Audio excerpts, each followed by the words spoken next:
닫혀있던 마음을 여는 시간, 마음 열쇠입니다. 오늘도 복잡한 마음을 풀어주는 이야기를 전해드리겠습니다. 여러분은 오랜 친구와의 대화가 어느 순간 불편해진 적 없으신가요? 정말 친한 친구였는데도 오히려 이 친구는 조금 덜 만나야겠다는 생각이 문득 들기도 합니다. 이상하게도 오래 알고 지낸 친구일수록 그런 순간이 찾아옵니다. 그럴 때 우리는 내가 예민해진 건가? 이제 나이 들어서 그런가 하고 생각하게 됩니다. 그런데 놀랍게도 이건 나이나 성격의 문제가 아니라 우리가 놓치는 중요한 한 가지에 있습니다. 왜 같은 나이를 먹어도 어떤 분들은 80세가 넘어서도 친구들과 편안하게 지낼까요? 그 차이는 말솜씨가 아니라 단 한 가지, 인식의 차이에서 나옵니다. 나이가 들어서 이미 늦었다고 생각하실 필요는 없습니다. 지금 시작해도 관계는 충분히 달라질 수 있습니다. 지금부터 친한 관계일수록 절대 하면 안 되는 문장 4가지와 오히려 하면 관계가 돈독해지는 문장 3가지 알려드릴게요. 구독과 좋아요 눌러두시면 앞으로도 마음이 한결 편해지는 이야기를 놓치지 않고 계속 들으실 수 있습니다. 첫 번째, 가능성을 닫는 말 한마디. 몇 해 전 한 어르신께서 이런 이야기를 들려주었습니다. 오랫동안 알고 지낸 친구와 오랜만에 식사를 하게 됐다고 합니다. 서로 자주 보지는 못했지만 그래도 만나면 늘 편했던 사이였습니다. 식사를 하며 이런저런 이야기를 나누던 중 그 친구가 조심스럽게 말을 꺼냈다고 합니다. 요즘 퇴직하고 집에만 있으니까 답답해서 말이야. 동네 문화센터에서 기타를 다시 배워볼까 고민 중이야. 그 말에 이야기를 듣던 분이 웃으면서 이렇게 말했습니다.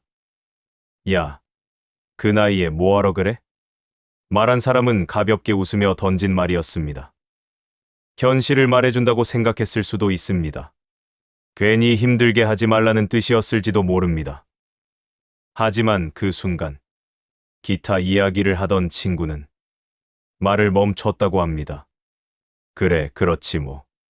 짧게 웃고는 다른 이야기로 화제를 돌렸습니다. 그날 식사는 무난하게 끝났습니다. 특별히 싸운 것도 아니고 분위기가 나쁘지도 않았습니다. 그런데 이상하게도 그 이후로 그 친구는 기타 이야기를 다시 꺼내지 않았고 연락도 조금씩 뜸해졌다고 합니다. 그분은 나중에 이렇게 말씀하셨습니다. 그때는 그냥 농담인 줄 알았는데 집에 와서 생각해보니까 내가 그 사람 마음을 꺾어버렸더라고.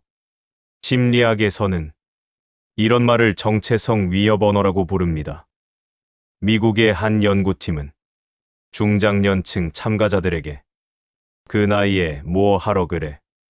이제 그런 걸 할 나이는 아니지 않나요? 와 같은 말을 들려주는 실험을 진행했습니다. 그 결과는 분명했습니다. 이 말을 들은 사람들은 대화를 이어가려는 의지가 눈에 띄게 줄었고 자신의 생각을 설명하려는 마음도 빠르게 위축됐습니다. 흥미로운 점은 이 말이 비난이나 공격으로 느껴지지 않았음에도 뇌는 이를 조언이 아니라 정체성에 대한 부정 신호로 받아들였다는 사실입니다. 즉, 나이를 기준으로 가능성을 제한하는 말은 행동을 조절하는 것이 아니라 사람의 자기 인식 자체를 위축시킨다는 겁니다. 왜 이런 말이 사람의 마음을 닫아버릴까요? 그 이유는 단순합니다. 사람은 본능적으로 나는 아직 선택할 수 있는 사람인가?를 확인하고 싶어 하기 때문입니다. 나이가 들수록 해야 할 일보다 할 수 있는 일이 줄어든다는 느낌을 받습니다. 이때 그 나이에 뭐 하러 그래? 라는 한마디는 상대에게 이렇게 들립니다. 이제 당신의 선택은 의미 없다. 당신의 가능성은 여기까지다. 즉, 이 말은 행동을 말리는 말이 아니라 존재의 범위를 정해버리는 말입니다. 프랑스 철학자 사르트르는 이렇게 말했습니다. 인간은 규정되는 존재가 아니라 선택을 통해 만들어지는 존재다. 이 말의 핵심은 사람은 나이나 조건으로 미래가 정해지는 존재가 아니라는 뜻입니다. 하지만 그 나이에 뭐 하러 그래? 라는 말은 그 선택의 권리를 상대에게서 조용히 빼앗아 버립니다. 지금의 선택이 아니라 이미 끝났다는 판단을 먼저 내려버리기 때문입니다. 사르트르의 말과 정반대의 일이 이 한 문장에서 일어납니다. 충고가 아니라 사람을 멈춰 세우는 말이 되는 순간입니다. 나이가 들었다는 건 멈춰야 한다는 뜻이 아닙니다. 방식이 달라졌다는 뜻이고 속도가 바뀌었다는 뜻입니다. 혹시 누군가의 이야기를 듣다가 현실을 말해주고 싶어지는 순간이 있다면 이 말은 잠시 마음속에만 남겨두셔도 좋습니다. 말 한마디를 덜어내는 것만으로도 관계는 다시 숨을 쉴 수 있습니다. 두 번째, 도와주려다 멀어지는 말. 60을 넘긴 한 여성분이 이런 이야기를 해주신 적이 있습니다. 30년 지기 친구와 집 근처에서 차를 마시며 이야기를 나누고 있었습니다. 그날은 유난히 대화가 깊어졌다고 합니다. 그 여성분이 조심스럽게 말을 꺼냈습니다. 요즘 마음이 좀 복잡해. 이 나이에 뭘 더 해볼 수 있을지도 모르겠고 그냥 하루하루가 좀 허전해. 잠시 말을 멈추자. 친구가 고개를 끄덕이며 이렇게 말했습니다. 내가 살아보니까 말이야. 그 뒤로 말은 쉬지 않고 이어졌습니다. 자신도 그 나이에 비슷했었다는 이야기. 그때 괜히 뭘 하려다 더 힘들어졌다는 이야기까지. 말하는 사람은 조언을 해주고 싶었을 겁니다. 자기 경험을 나눠주는 거라고 생각했을지도 모릅니다. 하지만 그 말을 듣고 있던 그 여성분은 점점 말을 잃어갔다고 합니다. 아, 그렇구나. 짧게 대답만 하다가 대화를 마무리했다고 했습니다. 집에 돌아온 뒤 이런 생각이 들었다고 합니다. 이야기를 나누고 싶었는데 이미 결론이 다 나와 있는 기분이었다고. 심리학에서는 이런 현상을 조언 피로로 설명합니다. 조언 피로란 사람이 도움을 요청하지 않았는데 해결책이나 경험담이 연속해서 제시될 때 정서적 에너지가 빠르게 소진되는 현상입니다. 특히 나이가 들수록 사람은 문제 해결보다 자기 마음이 이해받고 있는지를 더 중요하게 여깁니다.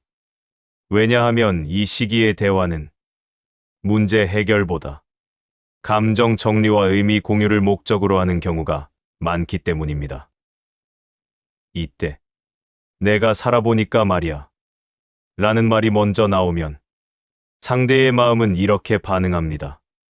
아, 이제 내 이야기는 끝이구나. 이미 답은 정해져 있구나. 이 순간 작동하는 것이 바로 심리적 반발입니다. 심리적 반발이란 자신의 선택과 판단이 누군가에 의해 제한된다고 느낄 때 사람의 마음이 자동으로 닫히는 반응을 말합니다. 중요한 점은 이것입니다. 조언이 틀려서가 아닙니다. 조언이 너무 빠르게 내려왔기 때문입니다. 그래서 심리학은 이렇게 설명합니다. 사람의 마음은 이해받기 전에 정리되기를 거부한다. 결론이 먼저 나오면 관계는 자연스럽게 멀어질 수밖에 없습니다. 고대 그리스 철학자 소크라테스는 이렇게 말했습니다. 지혜는 가르치는 데서 오지 않고 스스로 깨닫는 데서 온다. 소크라테스는 정답을 말하지 않았습니다. 대신 질문을 던졌습니다. 사람이 스스로 생각할 수 있도록 한 발 물러섰기 때문입니다. 친한 사이라서 경험을 나누고 싶어질 수 있습니다. 하지만 누군가의 이야기를 들을 때 그 사람은 답을 듣고 싶어서가 아니라 마음을 이해받고 싶어서 말을 꺼내는 경우가 더 많습니다. 혹시 대화 중에 내가 살아보니까 말이야 라는 말이 입에 오르려는 순간이 있다면 이 한 박자만 늦춰보셔도 좋습니다. 경험을 나누는 것보다 먼저 마음을 나누는 것, 그것만으로도 관계는 충분히 깊어질 수 있습니다. 세 번째, 감정을 가볍게 넘긴 말이 남기는 것. 70대 초반의 한 신사분이 개모임에서 있었던 이야기를 들려주신 적이 있습니다. 서로 큰 기대 없이 밥 먹고 근황을 나누는 편한 모임이었습니다. 그날은 술잔이 조금 오르면서 이런저런 이야기가 오갔다고 합니다. 그 신사분이 조심스럽게 말을 꺼냈습니다. 요즘 잠이 잘 안 와. 큰 일은 아닌데 괜히 마음이 계속 축 처져. 잠시 정적이 흐른 뒤 한 친구가 웃으며 이렇게 말했습니다. 야, 너만 유난이야. 원래 나이 먹으면 다 그래. 분위기는 다시 웃음으로 넘어갔고 다른 이야기가 자연스럽게 이어졌습니다. 겉으로 보기엔 아무 일도 없는 것처럼 흘러갔습니다. 하지만 그날 이후 그 신사부는 그 모임에서 예전처럼 속마음을 편하게 꺼내지 않게 됐다고 합니다. 모임은 그대로 이어졌고 사람도 그대로였지만 그 자리는 이전보다 조금 덜 편한 자리가 되었다고 했습니다. 심리학에서는 이런 반응을 감정 무효화라고 부릅니다. 감정 무효화란 상대의 감정을 이해하거나 다루지 않고 과장, 예민함, 사소한 문제로 축소해버리는 반응을 말합니다. 너만 유난이야. 원래 다들 그런 거야. 같은 말들이 여기에 해당합니다. 연구에 따르면 감정이 반복적으로 무효화될수록 사람은 자신의 감정을 말할 가치가 없는 것으로 인식하게 됩니다. 그 결과 감정 표현은 줄어들고 대화의 깊이는 얕아지며 관계 안에서는 점점 말하지 않는 선택을 하게 됩니다. 중요한 점은 이 말이 대부분 악의가 아니라는 사실입니다.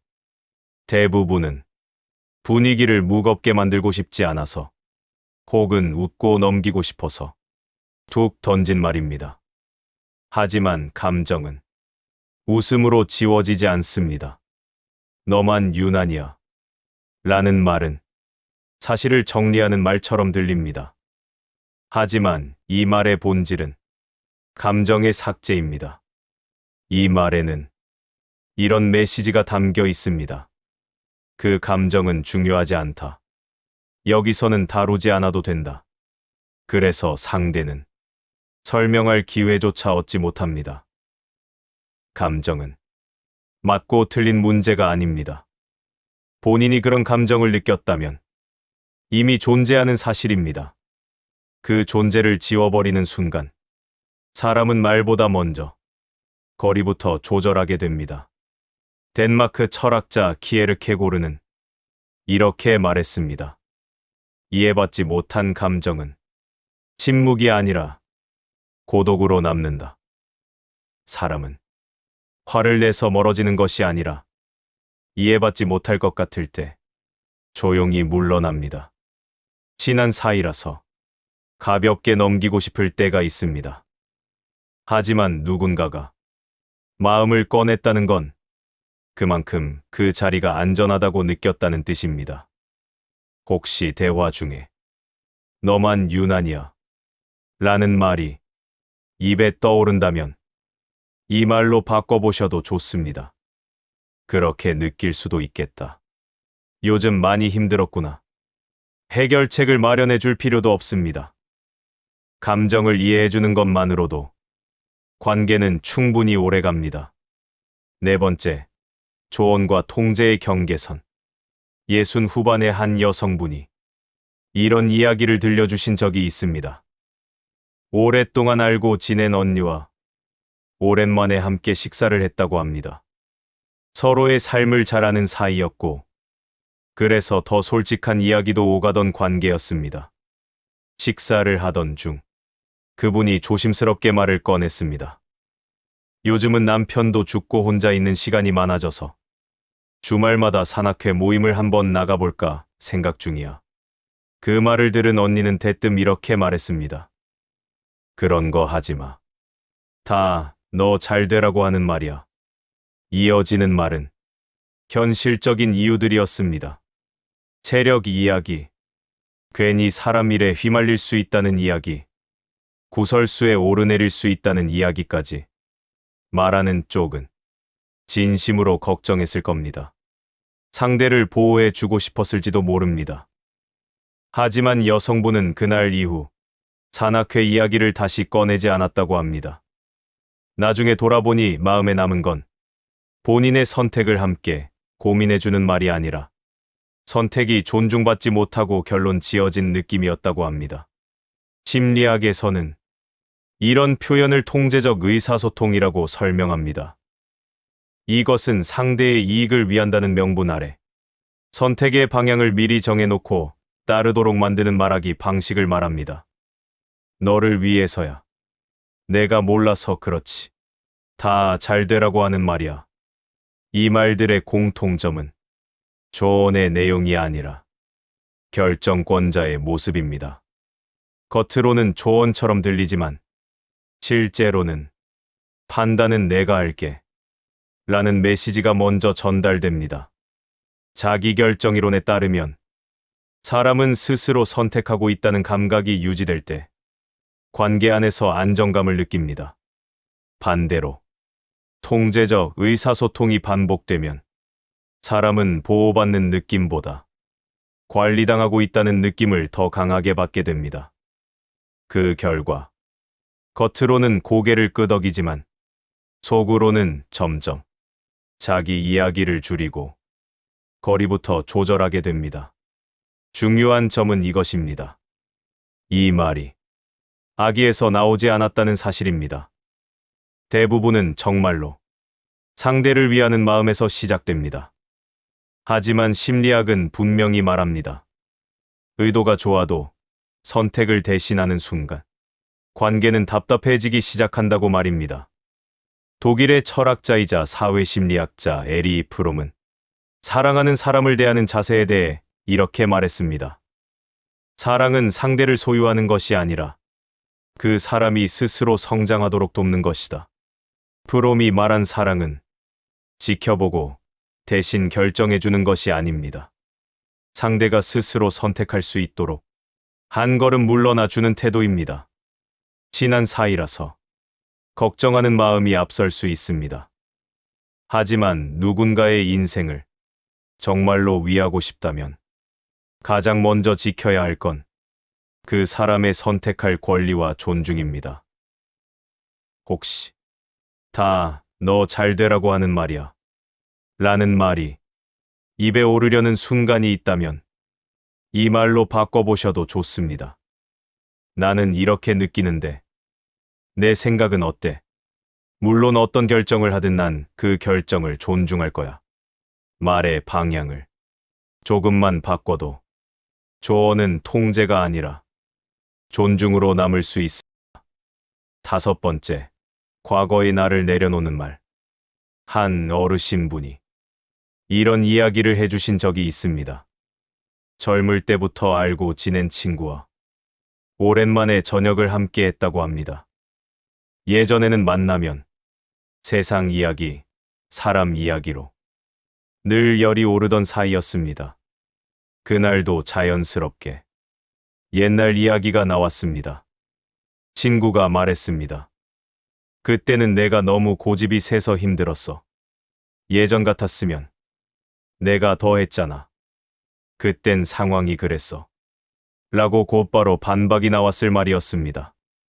그런데 그날은 잠시 생각하다가 이렇게 말이 나왔다고 합니다. 예전엔 몰랐는데 요즘은 그 말이 이해돼. 순간 테이블 위 공기가 달라졌다고 했습니다. 친구가 놀란 듯 웃으며 이렇게 말했다고 합니다. 이런 말도 다 듣네. 그날 대화는 과거를 따지지 않았고 누가 옳았는지도 남지 않았습니다. 대신 서로 조금 느슨해진 얼굴로 식사가 길어졌다고 했습니다. 심리학에서는 사람 사이 갈등이 생기는 이유를 자기 일관성 방어로 설명합니다. 사람은 과거에 자신이 틀렸다는 느낌을 받으면 무의식적으로 방어합니다. 그래서 관계는 문제보다 누가 맞았는가에 집중하게 됩니다. 그런데 예전엔 몰랐는데 요즘은 이해돼. 라는 말은 이 방어를 무너뜨립니다. 이 말은 상대를 인정하기 전에 자기 자신을 먼저 내려놓는 표현이기 때문입니다.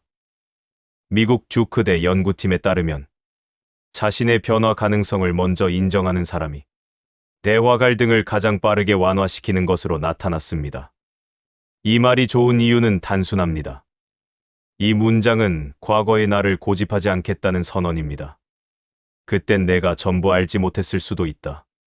지금의 나는 조금 달라졌다. 이 태도가 전해지는 순간 대화의 분위기가 부드럽게 바뀝니다. 누가 옳았는지가 갈등으로 이어지는 것이 아니라 갈등의 완화로 이어집니다. 독일 철학자 헤겔은 이렇게 말했습니다. 의식은 변화를 통해서만 성숙해진다. 변하지 않는 생각은 강한 것이 아니라 성장 없이 멈춘 것입니다. 지난 사이일수록 과거 이야기는 자주 나옵니다. 그리고 그때마다 누가 맞았는지가 다시 시작되기도 합니다. 그럴 때 이 한 문장만 떠올려 보셔도 좋습니다. 예전엔 몰랐는데 요즘은 그 말이 이해돼. 상대를 낮추지 않고 나 자신도 잃지 않는 말. 관계를 오래 가게 만드는 말은 이렇게 조용히 과거의 나를 내려놓는 데서 시작됩니다. 6번째, 과거가 아니라 지금을 존중하는 말. 60대 중반의 한 남성분이 이런 이야기를 해주신 적이 있습니다. 젊을 때부터 함께했던 친구와 자주는 아니지만 정기적으로 만나 식사를 했다고 합니다. 젊을 적에는 술도 자주 마시고 밤 늦게까지 웃고 떠들던 관계였습니다. 그런데 친구분이 퇴직하고 난 뒤부터 만남의 분위기가 조금씩 달라졌다고 합니다. 술도 줄었고 이야기도 예전만큼 길지 않았습니다. 어느 날 잠시 어색한 정적이 흐르자 그 남성분이 이렇게 말했습니다. 예전 같진 않아도 난 지금 이 시간이 좋다. 그 말 이후로 분위기가 달라졌다고 합니다. 예전 이야기를 꺼내며 아쉬워하지도 않았고 지금의 변화를 굳이 설명하려 들지도 않았습니다. 그날 식사 자리는 조용했지만 편안했고 이상하게도 집에 돌아오는 길이 가볍게 느껴졌다고 했습니다. 심리학에서는 이런 표현을 현실 수용적 의사소통으로 설명합니다. 사람은 관계에서 과거와 현재를 비교당할 때 무의식적으로 긴장하게 됩니다. 예전엔 안 그랬잖아. 우리 원래 이러지 않았잖아. 이런 말은 관계를 되돌리려는 의도와 달리 상대를 평가받는 위치에 세웁니다. 반대로 지금의 상태를 그대로 인정하는 말은 방어를 풀어줍니다. 자기결정이론에서도 사람은 변화된 모습보다 원래 있던 모습 그대로 받아들여질 때 관계 안에서 안정감을 느낀다고 설명합니다. 예전 같진 않아도 난 이 시간이 좋다. 라는 말은 상대를 위로하는 말이 아닙니다. 상황을 인정하는 말입니다. 이 말에는 이런 메시지가 담겨 있습니다. 우리가 변했다는 걸 안다. 그렇다고 관계가 나빠진 건 아니다. 지금의 모습도 충분하다. 그래서 상대는 설명하지 않아도 되고 관계를 어려워하지 않아도 됩니다. 관계는 되돌아갈 때가 아니라 지금 머물 수 있을 때 가장 오래 갑니다. 프랑스 철학자 미셸 드 몽테뉴는 이렇게 말했습니다. 우리는 있는 그대로의 삶을 사랑하는 법을 배워야 한다. 관계도 마찬가지입니다. 예전의 관계를 그리워하기보다 지금의 관계를 받아들이는 순간 사람 사이의 긴장은 풀리기 시작합니다. 친한 사이라서 예전이 더 좋았다고 말하고 싶을 때가 있습니다. 하지만 그 말 대신 이 한마디를 건네보셔도 좋습니다. 우리의 삶이 예전과 달라졌어도 난 지금 이 시간이 언제나 좋고 소중하다. 이 말은 상대를 비교하지 않고 지금 이 자리를 안전하게 만듭니다. 관계는 젊을 때처럼 돌아가지 않아도 됩니다. 지금의 속도로 함께 가면 그걸로 충분합니다. 7번째, 대화를 스스로 이어가게 도와주는 말. 60대 초반의 한 어머님이 이런 이야기를 들려주신 적이 있습니다. 며칠 전 성인이 된 딸과 통화를 하다가 마음이 조금 복잡해졌다고 합니다. 자녀가 직장 이야기를 하며 이런 말을 했다고 합니다. 엄마, 요즘 회사 가는 게 너무 버거워. 일이 힘든 것도 아닌데 회사 일이 너무 재미가 없어. 어머님은 처음엔 무슨 말을 해야 할지 몰랐다고 합니다. 조언을 해야 할 것 같기도 하고 괜히 더 힘들게 할까 망설여지기도 했습니다. 잠시 숨을 고른 뒤 이렇게 말해봤다고 합니다. 그건 내가 그렇게 느낄 수 있겠다. 그 말 뒤로 통화가 끝나지는 않았습니다. 오히려 자녀의 말이 조금씩 더 이어졌다고 합니다. 회사 이야기, 사람 관계 이야기, 말로 정리하지 못했던 마음까지. 어머님은 문제를 해결해 주지는 않았지만 통화를 마칠 때쯤 자녀의 목소리가 조금은 가벼워졌다고 느꼈다고 했습니다. 나중에 돌아보니 그날 대화에서 가장 중요했던 건 말을 멈추지 않게 감정을 인정해준 한 문장이었다고 했습니다. 심리학에서는 이런 반응을 감정 검증이라고 부릅니다. 감정 검증이란 상대의 감정을 옳고 그름으로 판단하지 않고 있는 그대로 인정해주는 반응을 말합니다. 연구에 따르면 감정이 검증될 때 사람의 방어 반응은 빠르게 낮아지고 대화는 갈등보다 연결의 방향으로 흘러갑니다. 중요한 점은 감정 검증이 동의나 해결을 의미하지 않는다는 사실입니다. 그저 감정이 설 자리를 허락하는 것만으로도 사람의 마음은 스스로 정리되기 시작합니다. 그건 내가 그렇게 느낄 수 있겠다. 라는 말은 문제를 풀어주는 말이 아닙니다. 문제를 들고 있을 수 있게 해주는 말입니다. 이 말에는 이런 메시지가 담겨 있습니다. 내 감정은 틀리지 않았다. 힘들게 설명하기 위해서 노력하지 않아도 된다. 지금 그대로 괜찮다. 그래서 상대는 방어하지 않아도 되고 자기 마음을 지킬 필요도 없어집니다. 해결은 그 다음 문제입니다. 관계에서는 해결보다 먼저 안전함이 필요합니다. 유대 철학자 마르틴 부버는 이렇게 말했습니다. 관계는 해결이 아니라 만남에서 시작된다. 사람은 문제가 풀려서 가까워지는 것이 아니라 마음이 만났다고 느낄 때 관계를 이어갑니다. 가까운 사이라서 무언가를 꼭 해결해 줘야 할 것 같을 때가 있습니다. 하지만 누군가의 이야기를 들을 때 그 사람은 답보다 먼저 자기 감정을 내려놓을 자리를 원합니다. 혹시 대화 중에 무슨 말을 해야 할지 모르겠다면 이 한마디만으로도 충분합니다. 그건 내가 그렇게 느낄 수 있겠다. 이 말은 관계를 끝내지 않고 앞으로도 계속 말하게 만드는 문장입니다. 오늘 영상을 보며 여러분은 어떤 생각이 드셨나요? 여러분의 경험과 생각을 댓글로 나누어 주세요.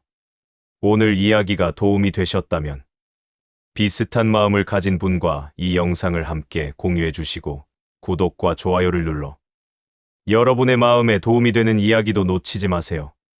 지금까지 마음 열쇠였습니다.